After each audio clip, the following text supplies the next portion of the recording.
अरे कितना बचा होगा? 31% होगा भाई। परसेंटेज में टोटल को क्या कहते हैं हम लोग? 100%। तो एक औरत ने 69% खर्च कर दिया, जूम कर लेना, तो बचा कितना होगा उसके पास? 31%। अच्छा उसके पास कितना रुपये बचा? तो ये 31% किसके बराबर है? 93 के बराबर। तो 1% की वैल्यू क्या होगी?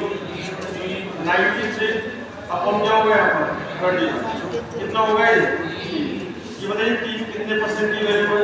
1%। तो 100% की वैल्यू कितनी होगी? तो बताइए स्टार्टिंग में कितना पैसा था उसके पास? 300।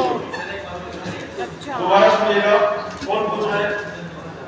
60 आपने मान लो आपका जो भी पैसा है उसमें से 80% खर्च कर दिया, तो बचा कितना आपके पास?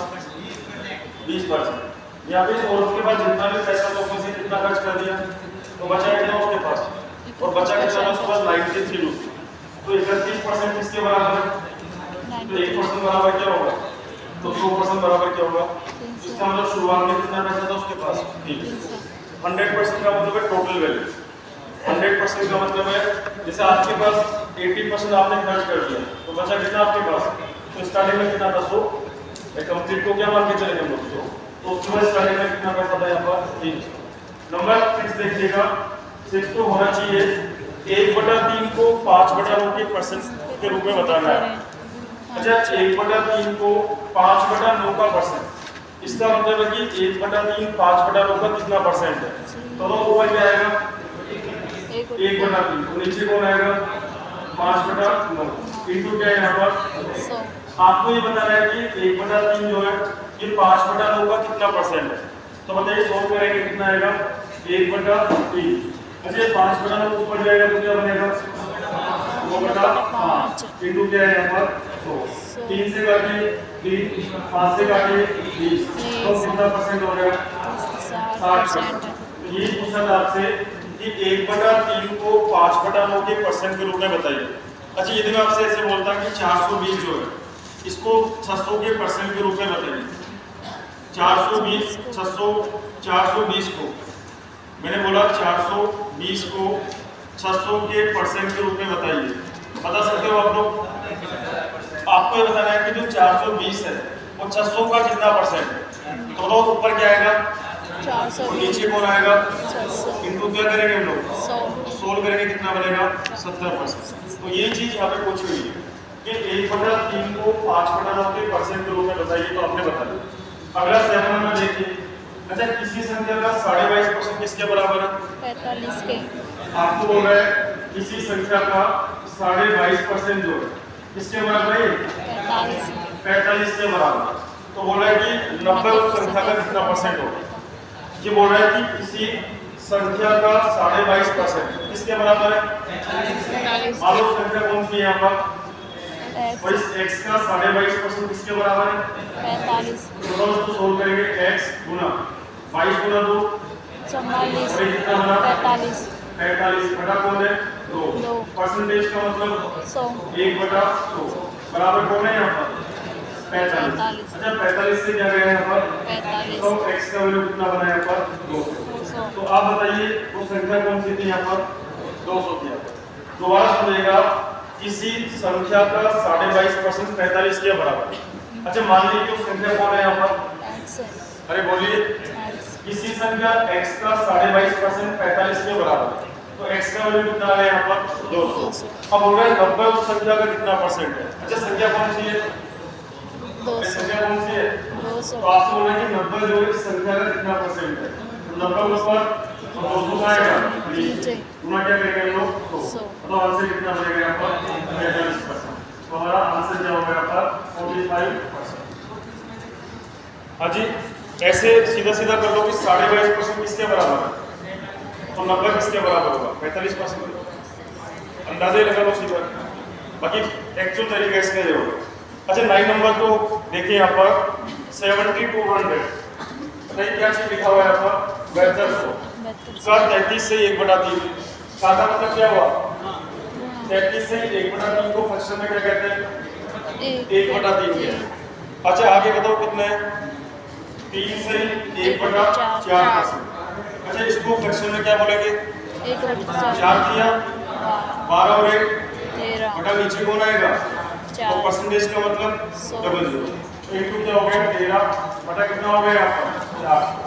आगे बताइए आगे कितना परसेंट है, 17 17.5%। अच्छा 17 दूना 34 और एक कितना बना 35 बटा 2 35 बटा कितना आएगा 2। परसेंटेज का मतलब 1 बटा 100। 5 से काटिए और 5 से काटिए 20, तो कितना बना यहाँ पर 7 बटा कितना बनेगा ये बनेगा मेरे पास। तो आपको उसको सोल्व करके बताना है कि आंसर कितना बनेगा।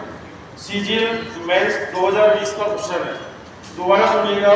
सबसे पहले क्या लिखा हुआ 7200 का 33 से 1 बटा 3 का कितना है यहाँ पर 3 से 1 बटा 4 का कितना है यहाँ पर 17 से 1 बटा 2। सोल्व कर लीजिए इसको आप।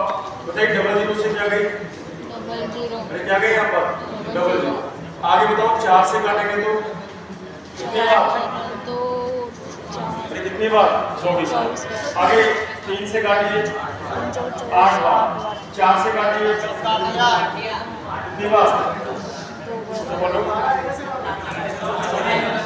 4 से काटा है 3 से, 4 से काटा था पहले आपने। दोबारा देख लो 7200 का कितना है यहाँ पर 1 बटा 3, फिर कितना था यहाँ पर 13 बटा 400, फिर कितना था यहाँ पर कितना था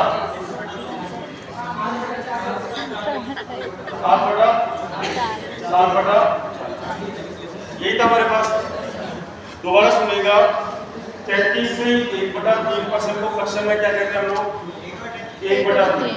अच्छा 3 से 1 बटा 4% को फ्रैक्शन में क्या बोलेंगे 13 बटा 400 और 17.5% का मतलब कितना हो गया 7 बटा 40। क्या ये समझ आ रहा है कि 17.5% को 7 बटा 40 कैसे लिखा होगा। सोल्व कर लीजिए इसको। डबल जीरो से क्या गया यहाँ पर डबल जीरो, 4 से काटिए कितनी बार गया, अरे कितनी बार गया 3 से काटिए 6 बार गया। आगे 2 से काटिए 20 और 2 से काटिए 3। अब आगे और कुछ कट रहा है यहाँ पर। अच्छा 13 साथ कितना होता है और इंटू कौन है यहाँ पर, नीचे कौन है यहाँ पर 20, तो कितना बना यहाँ पर 200 प्लस 10 और नीचे कौन है यहाँ पर 20। अरे कर सकते हैं ऐसा। अच्छा क्या मैं ऊपर नीचे इसको 5 से मल्टीप्लाई करूँ कोई दिक्कत है क्या, अरे कर सकते हैं हम लोग। बताइए 5 से कितना होगा, पहले कितना होगा 1, 5 7 35 और 1 36 5 तो 10 और 1 कितना बना और नीचे क्या जाएगा तो कितना आंसर आया यहाँ पर 0.65। आप डायरेक्टली डिवाइड भी कर सकते हो। अच्छा ये समझ आया ऊपर नीचे 5 से मल्टीप्लाई क्यों किया, इक्वल करने के लिए, ताकि नीचे 100 बन जाए और नीचे 10 बना लो 100 बना लो 1000 बना लो, कैलकुलेशन थोड़ा आसान हो जाता है। बाकी हमारा जो आंसर बनेगा, आंसर क्या बनेगा यहाँ पर 0.65। अगला देखिएगा क्वेश्चन नंबर 10। क्वेश्चन नंबर 10 को देखिएगा। सर ये मिटाना मत। अच्छा यदि किसी संख्या में कितना जोड़ दें हम लोग 64 तो वह संख्या खुद की कितनी हो जाती है 116 116% हो जाती है। अच्छा कितना जोड़ने के बाद होगा 64 तो मान लो कोई संख्या यहाँ पर है, इसमें मैंने कितना ऐड करा है यहाँ पर, तो ऐड करने पे ये संख्या खुद की कितनी परसेंट हो गई 116%। जैसे मैंने किसी संख्या में 64 ऐड करा तो ये संख्या खुद की कितनी हो गई 116% हो गई। अच्छा मान लो संख्या कितनी थी यहाँ पर, अरे कितनी थी यहाँ पर 100। जैसे मैंने इसमें 64 ऐड करा तो यह संख्या खुद की कितनी हो गई यहाँ पर ये 116। अरे कर सकते हैं यहाँ पर। जैसे मान लो पहले संख्या 100 थी, जैसे मैंने इसमें कुछ ऐड करा तो यह संख्या खुद की कितनी हो गई 116% हो गई। बताइए 100 का 20% कितना होगा, अरे 100 का 20% कितना होगा 20 और 100 का 50% कितना होगा 100 का 116% कितना होगा। तो आप बताओ ये संख्या यहाँ पे कितनी थी 100 और यहाँ पे कितनी है, तो 116 आपने कितना ऐड करा है यहाँ पर, तो 16 किसके बराबर है 64 तो 16 64 के बराबर है, तो 1 किसके बराबर है 4 1 4 के बराबर, तो 100 किसके बराबर है 400 तो आपसे यही पूछा है कि संख्या कौन सी थी, तो संख्या कौन सी यहाँ पर 400। 400 दोबारा सुनिएगा यहाँ पर। अच्छा मान लो कोई संख्या कितनी है यहाँ पर, अरे कितनी है यहाँ पर, इसमें आपने कितना ऐड करा, अरे कितना ऐड करा, जैसे आपने संख्या में 64 जोड़ा तो ये संख्या खुद की कितनी हो गई तो x का कितना निकालेंगे हम लोग 116%। अरे ये हो गई क्या यहाँ पर? तो ये कह रहा है कि किसी संख्या में जब हमने 64 ऐड किया तो यह संख्या खुद की कितनी होगी 116% होगी। अब बताइए इस वाली संख्या में और इस वाली संख्या में कितने का अंतर है? 64 का। कितना अंतर है? 64 का। तो क्या करेंगे हम लोग यहाँ पर ये संख्या कितनी है 116x बटा कितना है यहाँ पर 100 और ये पहली संख्या कितनी थी x बराबर कितना होना चाहिए 64। सोल्व करिए इसको एलसीएम कितना आएगा तो 116x माइनस कितना हुआ यहाँ पर 100x बराबर कितना बना 64। 116 में से 100 गया तो बराबर कितना बना 64 गुना कितना बना 100 16 से कटो कितना बना 4 तो x का मान कितना बना यहाँ पर 4। लेकिन एग्जाम में आपको ऐसा नहीं करना, आपको साफ साफ लिखा हुआ है कि एक संख्या में हमने 64 जोड़ा तो वह संख्या खुद की 116% हो गई। अच्छा मान लो संख्या कितनी है इसमें आपने कुछ ऐड किया, ऐड करने से ये संख्या खुद की कितनी हो गई 100 का कितना हो गया 116। अच्छा कोई भी चीज 100 से 116 कम होगी जब कितना जोड़ेंगे हम लोग और आपने एक्चुअल में कितना जोड़ा था 16 64 के बराबर है तो एक बराबर क्या होगा जब 1 4 के बराबर तो 100 किसके बराबर होगा 400। तो हमारा आंसर क्या बनेगा 400। आगे मैं 20 तक बोल रहा हूँ 11 नंबर इसका फिर आंसर गलत है क्या? 1 4 के बराबर कैसे होगा? कोई बात नहीं। 12 number 13 number 14 number 15 number 15 16 number कर लिया हमने, अरे 16 क्लास में करवा दिया था। 17 हो गया 18 नंबर हो गया 19 सर 19 सर 18 हो नंबर गया 19 हो गया। ये तो सर अरे हाय सर आंसर नहीं आ रहा इसका हो तो गया पर आंसर आंसर नहीं नहीं आ आ रहा रहा। चलो चेक कर लेते हैं इसको। इसमें कमी हो रही है मेरी। 20 नंबर 21 नंबर किस नंबर 21 नंबर सर नहीं हुआ 22 नंबर नहीं हुआ 23 नंबर अच्छा 23 सर 23 नहीं आया 23 24 नंबर 24 बोलो नहीं हुआ 25। देखो शर्माने की जरूरत नहीं है, आपको ईमानदारी से आपने ट्राई तो करे नहीं, अरे ट्राई करे ना आपने। गए थे 25 नंबर 26 नंबर नहीं हुआ 26 27 नंबर करा दिया 27 28 हो गया 28 हो गया 29 नहीं हुआ ये तो कर लिए थे हमने 30 कर लिया 31 31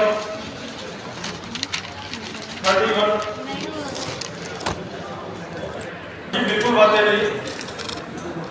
यदि किसी संख्या में 390 जोड़ दिए जाए कितना ऐड करना है हम लोग 390 तो वह संख्या खुद की कितनी हो जाती है 130 किसी संख्या में हमने कुछ ऐड करा।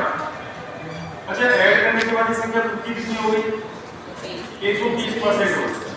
अच्छा मान लो पहले संख्या कितनी थी अभी खुद का 130% कितना हो गया 130 हो गया।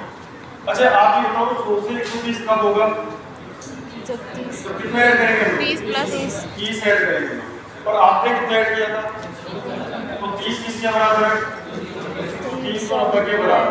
तो एक किसके बराबर होगा 390 बटा कितना होगा किसके बराबर होगा तो 1 13 के बराबर। तो 100 किसके बराबर होगा तो आपके चारों ऑप्शन गलत है, सही आंसर क्या होगा आपका 13। यही आ रहा होगा आपका।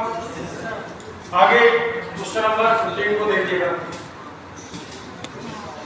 किसने करा 15 होगा बोलिए अरे सर मिटा क्यों देते हैं यार खुद से करना है तो होगा। 15 नंबर देखिएगा, यदि चावल की कीमत में 20% की वृद्धि होगी।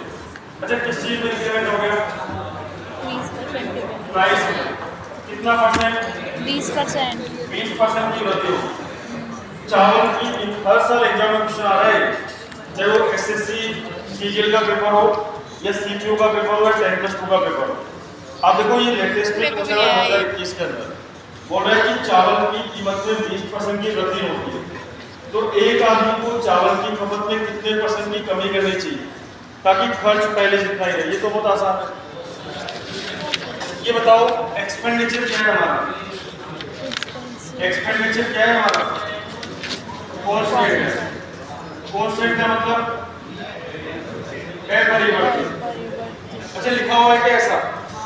ये लिखा है ताकि खर्च पहले जितना ही रहे। अच्छा यदि पहले 100 रुपए खर्च होता था तो अभी भी कितना रुपए हो रहा है? 100 रुपए। तो जब भी एक्सपेंडिचर कांस्टेंट होता है तो हमने आपको पढ़ाया था कि प्राइस और कंजप्शन का रेशो क्या होता है? उल्टा हो जाता है। बताइए 20% को फ्रैक्शन में क्या कहते हैं? 1/5। पहले कीमत क्या थी? 5 अब कितने से बढ़ गई? 1 से कितना हो गया? 6 क्या बताइए 5 और 6 किसका अनुपात है यहाँ पर? प्राइस प्राइस का। देन कंजप्शन का क्या होगा? कंजप्शन का हो जाएगा 6 अनुपात कितना है यहाँ पर? 5 अच्छा पहले हम कितना खाते थे 6 और अब हम कितना खा रहे हैं? 5 कितना कम कर दिया हमने? 1 किसमें कर दिया? 6 में गुणा क्या करेंगे? 100 तो आंसर क्या आएगा इसका? 16 से 2/3%। ये इसको कह सकते हैं लोग 16.6 कह सकते हैं लोग %। तो कोई ऐसा ऑप्शन है क्या? यस सर कौन सा ऑप्शन है? सी सी ऑप्शन है। किसने बोला आंसर नहीं आया? मेरा भी नहीं आया। ये तो होना चाहिए था आपका कि जब भी एक्सपेंडिचर कांस्टेंट होता है तो प्राइस एंड कंजप्शन का रेशो क्या होता है? रिवर्स होता है। याद है? भूल गए? याद है? ऐसा क्वेश्चन पूछोगे कैसे काम चलेगा बताओ? किसने पूछा था ये? अरे जिसने भी पूछा समझ में तो आ गए रे। 19 नंबर को देखिएगा। 19 नहीं आ रहा सर। किसने किया ये? कर लिया? कर लिया, आंसर नहीं आ रहा। आंसर नहीं आ रहा? नहीं आ रहा? आ गया देखिएगा ध्यान से। किसने पूछा था वैसे? समझना ध्यान से। डीजल की कीमत में 16% की वृद्धि हो जाती है। किसमें? 19 नंबर देख रहे हैं।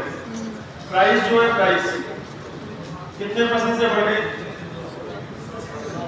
अरे बोलो 16% से बढ़ गई। एक आदमी डीजल के वे में केवल 10% की वृद्धि करना चाहता है। अच्छा वो आदमी एक्सपेंडिचर को कितना बढ़ाना चाह रहा है? 10% से बढ़ाना चाह रहा है। तो आपसे पूछा गया है कि खपत को कितने % से कम करें? क्या पूछा आपसे? जो कंजप्शन है उसका उसमें कितना चेंज होगा ये आपको मालूम है। अच्छा ये बताइए वेरिएबल कितना है यहाँ पर?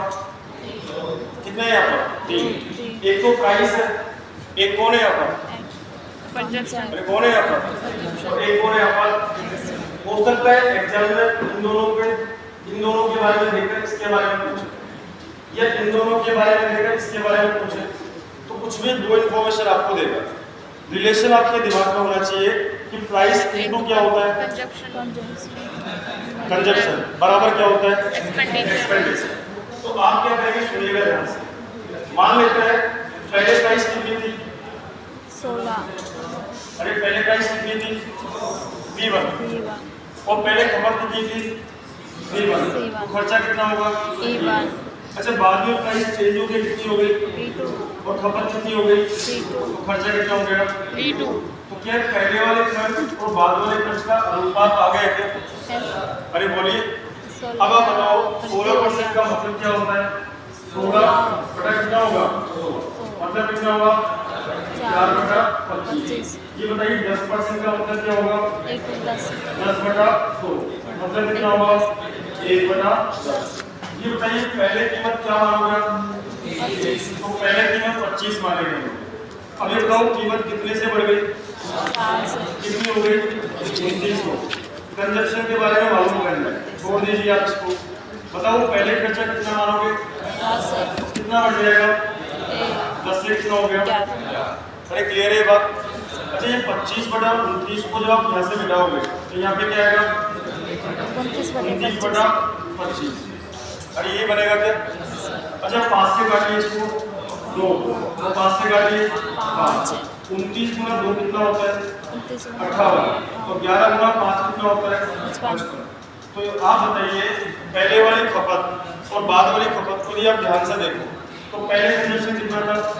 58 अरे बोलिए अब कितना है यहाँ पर 55 कितना कम हो गया 3 किस पर कम हो गया 7 इनटू क्या करेंगे हम लोग 100 ये करेंगे हम लोग यस सर आप इसको 2 से काटिए 29 दो और 2 से काटिए 50 तो 50 गुना 3 कितना हुआ और इसको डिवाइड कैसे करेंगे हम लोग 29 से तकरीबन बताओ कितनी बार जाएगा अप्रोक्सीमेट 5 बार तो आपने इसको 5 बार कितना बनेगा 145 कितना बचा यहाँ पर 5 आगे बताओ तकरीबन कितनी बार जाएगा एक बार। तो बताओ कौन सा ऑप्शन है यहाँ पर बी 5 अरे कौन सा है 5 और कौन सा ऑप्शन आएगा दो भाई 6.5 तो हो नहीं सकता 4.5 हो नहीं सकता 3.7 हो नहीं सकता यदि उसको आगे सोल्व करेंगे तो एप्रोक्सीमेट क्या हो सकता है इसको हम लोग 5.2 पर बताइए कौन सा ऑप्शन है यहाँ पर बी ऑप्शन आगे क्वेश्चन नंबर 22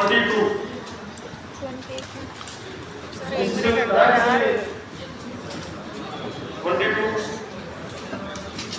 कर लिया आंसर नहीं क्या हुआ है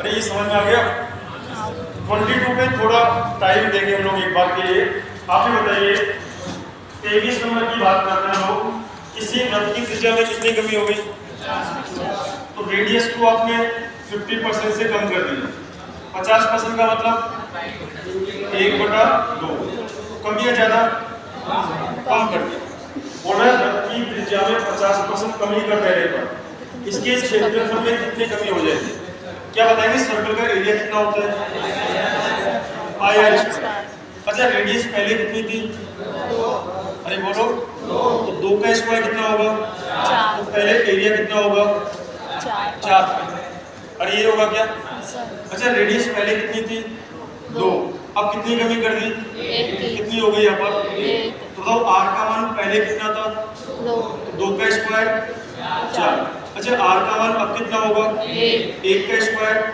कितना होगा यहाँ पर तो बताओ एरिया पहले वाला एरिया और बाद वाले एरिया में अनुपात कितना आ गया 4:1 अरे कितना आ गया 4 आप बताएंगे एरिया में कमी कितनी हो गई 3 के किस पर हो गई 4 पे इनटू क्या करेंगे 100 तो 100 करेंगे कितना बनेगा 75 तो ये आपसे पूछ रहा है कि बताओ एरिया पे क्या फर्क पड़ेगा 75% की क्या हो जाएगी कमी हो जाएगी किसने पूछा था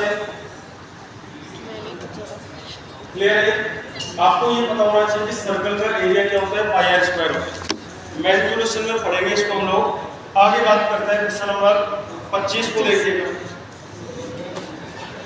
अच्छा वर्ग की प्रत्येक भुजा में कितनी वृद्धि कर दी 30% अरे कितना बढ़ा दिया 30% ये तो जाएगा 30% जाएगा हो जाएगा 30% का मतलब 3/, और ये बनेगा तो बोल रहे हैं कि वर्ग की प्रत्येक भुजा में 30% की वृद्धि कर दी तो 30% को फ्रैक्शन में क्या कहते हैं हम लोग 3/, तो पहले साइड कितनी मानोगे 10 अब कितनी हो जाएगी 13 क्या चीज है ये क्या चीज है ये साइड हो गया तो बोल रहा है कि वर्ग की प्रत्येक भुजा में 30% की वृद्धि कर दी तो बताओ पहले साइड कितनी थी और अब कितनी हो गई 13 तो बोला इसके क्षेत्रफल में कितना चेंज होगा तो ये बताइए वर्ग का क्षेत्रफल निकालने का फॉर्मूला क्या होता है साइड स्क्वायर तो पहले साइड कितनी थी 10 का स्क्वायर और अब कितनी हो गई 13 कितना हो गया क्या चीज है एरिया अच्छा पहले एरिया कितना था 100 अब कितना है यहाँ पर 169 कितना बढ़ गया किस पर बढ़ गया 100 पे इनटू क्या करेंगे 100 बताओ कितना परसेंट बढ़ गया 69 कौन सा ऑप्शन आएगा बी ऑप्शन हमारा आपको फॉर्मूले याद होने चाहिए कि सर्कल का एरिया कितना होता है पाई आर स्क्वायर और स्क्वायर स्क्वायर का मतलब चारों साइड क्या होती है इसकी अरे चारों साइड क्या होती है अच्छा ऐसा कोई फिगर जिसकी चारों साइड बराबर हो उसको स्क्वायर ना कहें क्या होता है चारों साइड बराबर हो लेकिन उसको स्क्वायर ना कहें ऐसा कोई फिगर होता है क्या होता है रोम्बस क्या होता है यहाँ पर तो आगे मैनिपुलेशन में हम डिटेल में पढ़ेंगे लेकिन अभी के लिए आपको पता होना चाहिए कि सर्कल जो होता है सर्कल का एरिया निकालने का फॉर्मूला क्या होता है स्क्वायर जो होता है उसकी चारों साइड क्या होती है? अरे चारों साइड क्या होती है? और चारों एंगल कितने होते हैं? इसका एरिया क्या होता है? साइड का। तो ये आपको मालूम होना चाहिए। आगे बात करें 26 नंबर को देखिएगा। किसी गोले की त्रिज्या में 50% की वृद्धि करें। अच्छा गोला क्या होता है इंग्लिश में? गोला से सोचते याद नहीं है।